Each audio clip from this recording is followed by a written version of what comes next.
Àbọ̀rú àbọ̀yè bó ṣe fún gbogbo ọmọ Yorùbá nílé lóko àti lẹ́yìn odi. Ẹ jọ̀ọ́ ẹ jẹ́ ká jọ wo fídíò àfáà wa yìí. Àfáà tó ṣe tíra tẹ̀síkírọ̀ ní tó bá di lálẹ́ kìámọ̀ Ògún odù, Ṣàngó odù, Ọbàtálá odù, Ọ̀ṣun odù, Ayíláńlá odù, eégún odù, gbogbo nǹkan ní odù.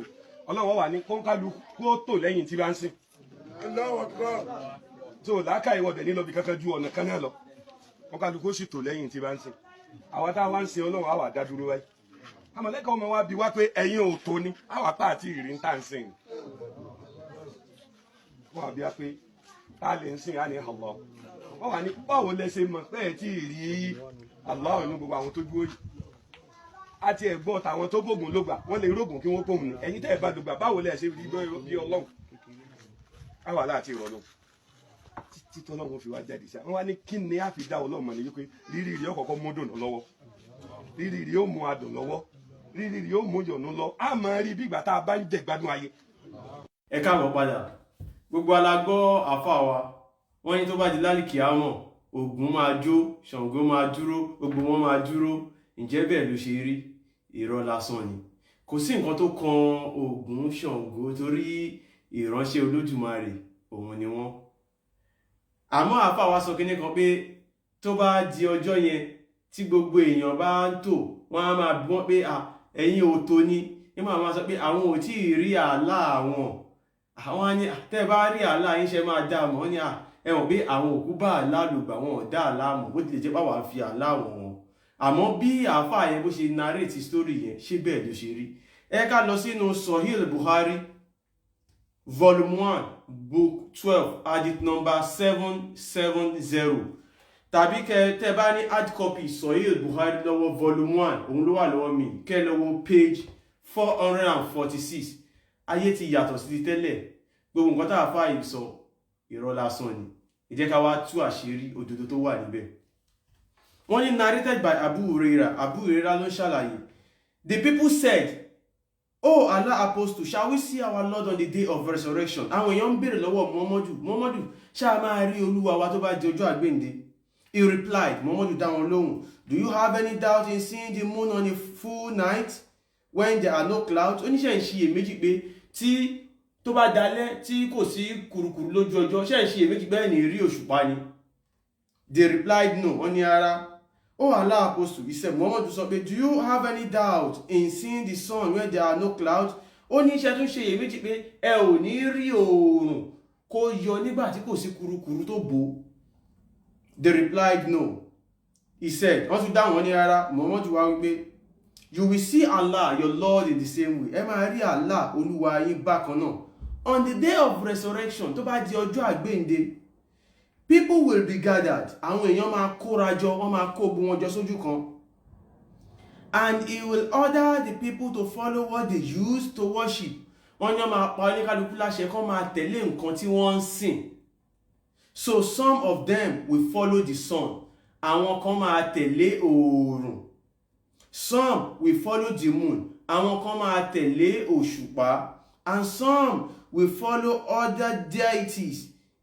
Àwọn kan máa wá tẹ̀lé àwọn ṣìgìdì ìmíì tí wọ́n ń sìn bíi Allat, Alimanat, Alihuza, òkúta Hajaratul Aswad, gbogbo àwọn òkúta yẹn gbogbo àwọn nǹkan tí wọ́n ń sìn yẹn. Torí kò sí Ògún, Ṣàngó, Ọya, gbogbo àwọn òrìṣà tiwa kò sí nínú àdìs tí wọ́n ń ká yìí. So torí àsọdùn lẹ́ni yẹn ṣe fi sí. Nílẹ̀ Yorùbá àwa ò dẹ̀ kí ń sin Ògún, a kì í sin Ṣàngó, àwa ń bọ wọ́n ni.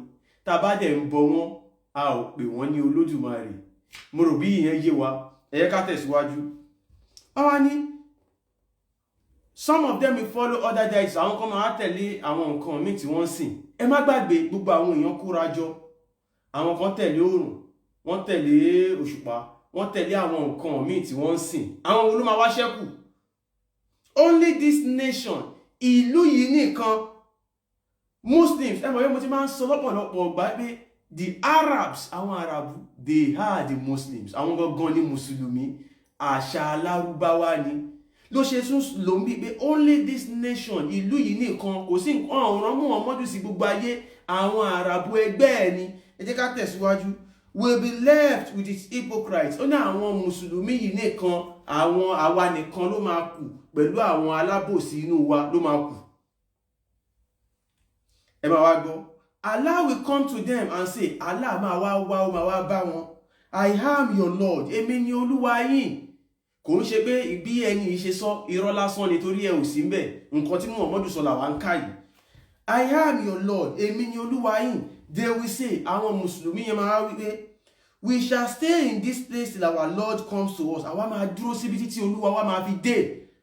Torí nǹkan táwa rí ìwọ kì í ṣe Olúwa wa. Ìwọ tó ní àbòṣùpá lórí, tó ní ọwọ́ ọ̀tún méjì, ó kì í ṣe Olúwa wa. And when our Lord will come, tí Olúwa wa bá dé, we will recognize him. Àwa máa dá a mọ̀. Then Allah will come to them again. Allah tún máa lọ àmìrí, á lọ, á tún padà. I am your Lord. Èmi ni Olúwa yín. They will say, wọ́n wá sọ pé, you are our Lord. Ìwọ lolúwa wa tó rí báyìí, tó wá ní ọwọ́ ọ̀tún méjì. Àwọn olówó Èkó dẹ̀ sọ fún wa o. Wọ́n sọ, wọ́n ṣàlàyé bí Allah ṣe rí o. Ò gbọ́ ni o. Ìwọ lolúwa wa ló rí báyìí. Allah will call them. Allah máa wá pè wọ́n. And as-sirat, a slippery bridge on which there will be clams and hooks like the thorns of Satan. Allah máa pè wọ́n, máa pè afárá kan tó ń sọ pé afárá tó ń yọ̀ jòkun lọ. Àwa kọjá. Ṣé rí ibi tí ogun wọn ti kóra jọ yẹn, ẹ̀yin èèyàn wa, inú náà ni o. Ẹ jẹ́ ká níṣó. We be laid across hell. Ọmọ wa tẹ afárá yẹn gorí iná kọjá. I, Muhammad, shall be the first amongst the apostles, amongst the messengers, to cross it with my followers. Muhammad ní òun lòun máa wá jẹ́ ní àkọ́kọ́ tóun máa gorí afárá yẹn kọjá pẹ̀lú àwọn tó bá tẹ̀lé òun láti inú iná ni wọ́n wà tẹ́lẹ̀ o. Ẹ má gbàgbé. Nobody except the messengers will then be able to speak.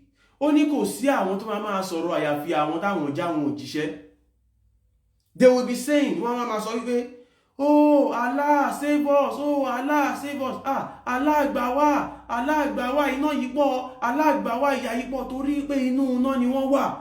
Tá bá bí ẹ̀yin sìn, ẹ̀yin tẹ́ ẹ ní làákàyè nígbà tẹ́ fẹ́ dájọ́ ẹni tó ṣe dáadáa àti ẹni tí ò ṣe dáadáa, ẹ wá kó gbogbo wọn jọ sínú ibi tẹ́ ti fẹ́ fi ìyà jẹ ẹni tí ò ṣe dáadáa, kò yẹ kẹ́ ti mọ̀ pé irọ́ lásán ni. Oh Allah save us, Allah gbà wá.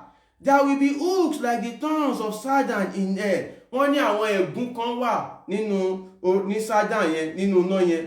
Wọ́n pè ní ẹ̀gún Satan. The people said, have you seen the thorns of Satan? Ǹjẹ́ ti rí ẹ̀gún Satan yìí rí? The people said yes. Àwọn èèyàn ní bẹ́ẹ̀ ni. Èmi mọ̀ pé àwọn ti ilẹ̀ Yorùbá ti rí o. Àwọn Lárúbáwá àwọn ní àwọn ti rí. These hooks will be like the thorns of Satan. Ó ní ẹ̀gún yìí máa dàbí ẹ̀gún Satan, but nobody except Allah knows their greatness inside. Àmọ́ kò sẹ́ni tó mọ bí ó ṣe nípọn tó àyàfi Allah.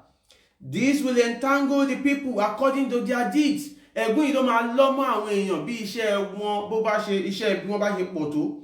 Some of them will fall and stay in hell forever. Àwọn kan máa jábọ́ sínú iná yẹn pátápátá tó bá ti fẹ́ gun orí afárá yẹn kọjá láti inú iná tó fẹ́ gba afárá yẹn lọ sálùjọ náà. Àwọn kan máa jábọ́ padà sí inú iná yẹn. Others will receive punishment. Ó ní àwọn kan máa gba ìjìyà kékeré nínú iná yẹn. Turn into small pieces. Orí wọn á fọ́ká síbẹ̀, wọ́n á jìyà díẹ̀. And then we'll get out of hell. Wọ́n á dẹ̀ wá jáde kúrò nínú iná. Till when Allah intends mercy on whomever he likes among the people of hell. Títí tí Allah máa fi ṣojú àánú wo ẹni tó bá wù nínú àwọn tó wà nínú iná. He will order the angels. Allah máa pàṣẹ fáwọn màláíkà. Ẹ má gbàgbé, Allah ẹjọ́ àwọn Mùsùlùmí nìkan ló ń dá o. He will order the angel. Allah máa pàṣẹ fáwọn màláíkà to take out of hell, kó lọ kó àwọn èèyàn jáde kúrò nínú iná, lọ kó àwọn tó wà nínú ẹ̀ lọ kó wọn jáde. Those who worship none but him alone. Àwọn tí ó jẹ́ pé Allah nìkan, òun Allah nìkan ló sìn, wọn ò sìn nǹkan míì má Allah. So ìwọ irú àfà tó ń sọ̀rọ̀ tó bá pa Allah nìkan lẹ́sìn, tẹ́ ẹ̀ sìn nǹkan míì má Allah, ẹ máa jóná kù síbẹ̀ ṣe fẹ́ ṣe. Òun ni wọ́n sọ ń bì, èmi kọ́ mo sọ. Torí ẹ̀ ni Muhammad ṣe sọ pé àwọn tó bá sìn nǹkan míì, ẹni tó sìn oòrùn ó máa tẹ̀lé oòrùn, ẹni tó sìn òṣùpá ó máa tẹ̀lé òṣùpá. Ó máa wá kú ẹ̀yin Mùsùlùmí nìkan. Allah ló fẹ́ dájọ́ yín nìkan. Bó dẹ̀ ṣe fẹ́ dájọ́ yín ni pé ó máa kọ́ sun gbogbo yín nínú iná. The angels will take them out by recognizing them from the traces of prostrations. Àwọn màláíkà máa wá kó wọn jáde pẹ̀lú àmì dúdú orí wọn tí wọ́n fi ń kírun. For Allah has forbidden the hellfire to eat away those traces. Torí pé Allah ti ṣe iná léèwọ̀ kó má jẹ àmì dúdú orí wọn yẹn. So they will come out of the fire. Wọ́n á jáde kúrò nínú iná. It will eat away from the whole of the human body except the marks of the prostrations. Iná máa ti jó gbogbo àwọn Muslim pátápátá.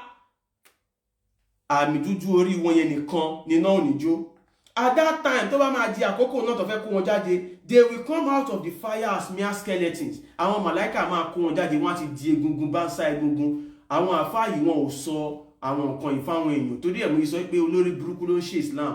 Níbi tí ojúlàdé yìí ẹ ò need láti parọ́ mọ́. Ẹ sòdodo fáwọn èèyàn. Ẹ lọ kà Sahih Buhari volume 1 ó wà ní page 446. Ọ̀kẹ́ tẹ̀ sí Google Sahih Buhari volume 1 book 12. Hadith number 770. Nǹkan tí mo kà yìí ẹ máa bá ń bẹ̀ bó ṣe wà ní mo ṣe tú yẹn kò sí rọ́mbẹ̀. So ìmọ̀tẹ́ni ti rí Ògún Ṣàngó. Kò sí èèyàn kankan nílẹ̀ Yorùbá tó sọ pé Ògún òun lolódùmarè, Ṣàngó òun lolódùmarè. Irọ́. Nílẹ̀ Yorùbá àwa ò dẹ̀ kí ń sin Ògún, à ń sin Ṣàngó, à ń bọ wọ́n ni. Ìbọ ó yàtọ̀ sí ìsìn. Ẹ̀yin lẹ ń sin Allah. Allah tẹ̀tẹ̀ ń sìn ó máa dáná sun gbogbo yín. Ohun mo kà yìí àfáà yìí ò tú bẹ́ẹ̀ bó ṣe rí bó ṣe ń parọ́ fáwọn èèyàn wa nìyẹn. Ni mo yé sọ pé ẹ̀yin tẹ́ jẹ́ mùsùlùmí tẹ́ jẹ́ ọmọ Yorùbá, ẹ̀yin gangan ni à ń direct message yìí sí. Torí wípé Fúlàní ló ń ṣe Islam, àṣà Fúlàní ni. Àwọn Fúlàní gbà wípé ilẹ̀ Lárúbáwá làwọn ti wá. Ló ṣe jẹ́ pé àṣà Fúlàní yìí ni wọ́n fẹ́ gbé lé ẹ̀yin ọmọ Yorùbá lọ́wọ́ kán lè fi colonize yín, kán arabize yín, kí wọ́n islamize yín, kí wọ́n lè gba ilẹ̀ lọ́wọ́ àwọn ọmọ Yorùbá, kán lè sọ gbọ́ ọmọ Yorùbá, kán lè sọ wá dẹrú. Àwọn bàbá wa sọ pé kàkà ká dọ̀bálẹ̀ fún Gàmbàrí ká rúkú rọ́jú ká gbọ́nà ọ̀run lọ. Ẹ wá wo àwọn ọmọ Yorùbá ń sìn, àwa lọ ń ṣe ẹrú, àwa lọ ń dọ̀bálẹ̀ fáwọn Gàmbàrí. Gbogbo àwọn tẹ́ẹ̀rí tó jẹ́ àfáà yìí Fúlàní ni wọ́n. Láti sọ pé ẹ lọ ka kíní fún ara yín. Allah ò kì í ṣe Ọlọ́run Olódùmarè. Ọlọ́run Olódùmarè tó dá wa kò nẹ́sìn. Ẹyọ kan náà dẹ̀ ni Ọlọ́run Olódùmarè. A ò sọ pé Ọlọ́run pé méjì. Allah ṣìgìdì ni ọlọ́wọ́ ọ̀tún méjì, kò kì í ṣe Ọlọ́run Olódùmarè. Ẹ̀yin ọmọ Yorùbá ẹ lọ ka àwọn nǹkan yìí tá a bá sọ. Now ẹ wá jẹ́ kí n wá tú àṣírí. Ṣé ẹ rí wípé nígbà tí a ń kà Allah sọ wípé àwọn tó bá ń sin oòrùn wọ́n á tẹ̀lé oòrùn, àwọn tó bá ń sin òṣùpá wọ́n á tẹ̀lé òṣùpá, àwọn tó bá ń sin ìràwọ̀ wọ́n á tẹ̀lé ìràwọ̀. Ṣé mọ̀ pé ìwọ tó bá ti ń gbàwẹ̀, ìwọ tó bá ń gbàwẹ̀ Ramadan, ìràwọ̀ àtòṣùpá ni ò ń sìn, torí pé ìràwọ̀ àtòṣùpá ni symbol ẹ̀. Àwọn Sabians tó dẹ̀ ń gbàwẹ̀ yẹn ìràwọ̀ àtòṣùpá ni wọ́n ń sìn. Òṣùpá dẹ̀ máa yọ kẹ́ tó mú àwẹ̀. So irú ìwọ tó bá jẹ́ mùsùlùmí tí o bá tó gbàgbọ́ nínú Allah àmọ́ o gbàwẹ̀, irú wọn sì o ní tẹ̀lé ìràwọ̀ àtòṣùpá. Ìwọ tó bá tún wá ń kírun, ṣé ẹ mọ̀ wípé oòrùn òun ló bá influence time tí wọ́n máa kírun. Ẹ lọ yẹ ọbọ kíní ìwò. A ti sọ fún ipa àwọn Sabians, àwọn náà lẹ́ni àkọ́kọ́ tí wọ́n kọ́ kírun. Kí náà dẹ̀ ń wò tó máa ń dìtàmì àkókò tó máa sọ ìgbà tó yẹ kán kírun, òun náà ni oòrùn. Àwọn mùsùlùmí lẹ́ni náà kí ló máa ń sọ àkókò tí wọ́n máa kírun? Wọ́n sọ pé Zuburi ti wọlé. Oòrùn níbi ilẹ̀ yẹn ò tí ní mọ́, ojú ò tí ní là. Zur ti wọlé. Kí ló máa determine àkókò tí zur wọlé? Oòrùn. Bóòrùn yẹn ṣe rí ẹ máa gbọ́ zur ti wọlé láti aago kan ó kọjá ìṣẹ́jú mélòó kan sí aago gíní kan. Asri ti wọlé. Kí ló ń determine ẹ̀? Oòrùn. Ìwọ tó bá jẹ́ mùsùlùmí tó bá kírun wọ́n gbà pé wọ́n ò sin oòrùn. Bẹ́ẹ̀ náà ṣe máa wá kó. Ìwọ tó bá tún wá gbàgbọ́ nínú Allah ó máa jóná. Ìyẹn ọmọ Yorùbá ẹ lọ ṣe research. Nǹkan táwa bá sọ fún yín ẹ lọ wò. Ṣé rí gbogbo nǹkan tí wọ́n ti sọ fún wa nípa Islam láti gbàtà kéré, tí wọ́n kọ́ wa ní school nínú IRK tàbí tí wọ́n kọ́ wa ní ilé kéwú, irọ́ ni gbogbo ẹ̀. Ẹ̀yin lè ṣe máa wá lọ wò pé òkè ẹ fẹ́ kí àwọn ọmọ yín ṣìnà, kí ló wà nù kíní ẹ wá lọ kà. Gbogbo nǹkan tá a bá mú wá ẹ lọ yẹ̀ wò. Ìdí nìyí tí Muhammadu fi sọ wípé ohun ọmọ nǹkan tó máa ṣe fún òun, báwọn òun ṣe mọ nǹkan tí wọ́n máa ṣe fẹ́yìn tẹ́ǹtẹ́ lóhun. Torí ẹ̀ ni Muhammadu ṣe kó gbogbo kíní yẹn pọ̀ pé àti ẹ̀mọ̀ èyí tó jọ́nà nù gbogbo ẹ̀. Àwọn lè sí oòrùn ẹ mú mọ́, àwọn lè sí òṣùpá wọ́n gbàwẹ̀, ẹ kó mọ́ ẹ káwa náà máa gbàwẹ̀.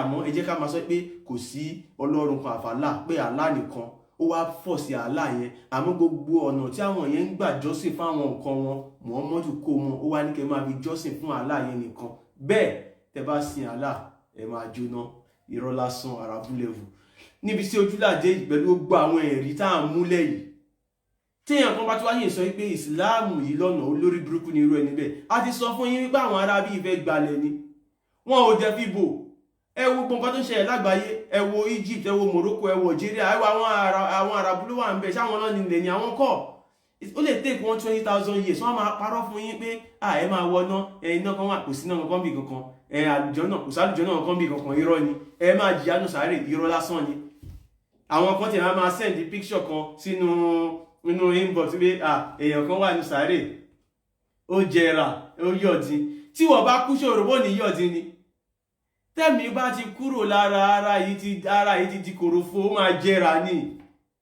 àmọ́ nítorí pé wọ́n ti fi ẹ̀sìn wọ́n ti fi kólà káyé wọn lọ wọn lè dá ronú ọ̀pọ̀lọpọ̀ àwọn àfáà ìjẹ́ ni wọ́n mọ̀ òdodo àmọ́ wọn ò níṣẹ́ téèyàn bá níṣẹ́ ní ṣáà máa jókòó á káwọn ìjọ á máa sọ pé àwọn ẹ máa rí Ọlọ́run máa yọ sí yín á ṣe kíní kan àìníṣẹ́ ni irọ́ lásán ọpọlọ wa ò ní lọ kí n má gbà yín lákòókò torí èní yìí fídíò tá a fẹ́ ṣe ó pọ̀ díẹ̀ àti wípé ẹ má gbàgbé ní ọjọ́ Jímọ̀ ẹ pàdé wa lẹ́nìí lórí péèjì Ẹpọ̀n Allah ibẹ̀ láti máa kírun lẹ́nìí torí wọ́n ti rìpọ́ọ̀tù ms bàbá yẹn Ẹpọ̀n Allah láti máa kírun lẹ́nìí ẹ pàdé wa ń bẹ̀ ẹ invite àwọn àfáà yín kó máa bọ̀ àwa ń sọ fún yín pé irọ́ lásán ní Islam tó yẹ pé ìwọ nígbàgbọ́ ní Quran àti Allah mo wá tún fi Quran ìbúra fún ẹ pé irọ́ lásán ní Islam mo fi Allah tó nígbàgbọ́ ní ẹ mo fi ń búra fún ẹ pé irọ́ lásán ní Islam mo tún sọ fún ẹ pé bẹ́ẹ̀ ṣe máa ń pè wàláhí tàláhí súnmọ́bìláì irọ́ lásán òun ní Islam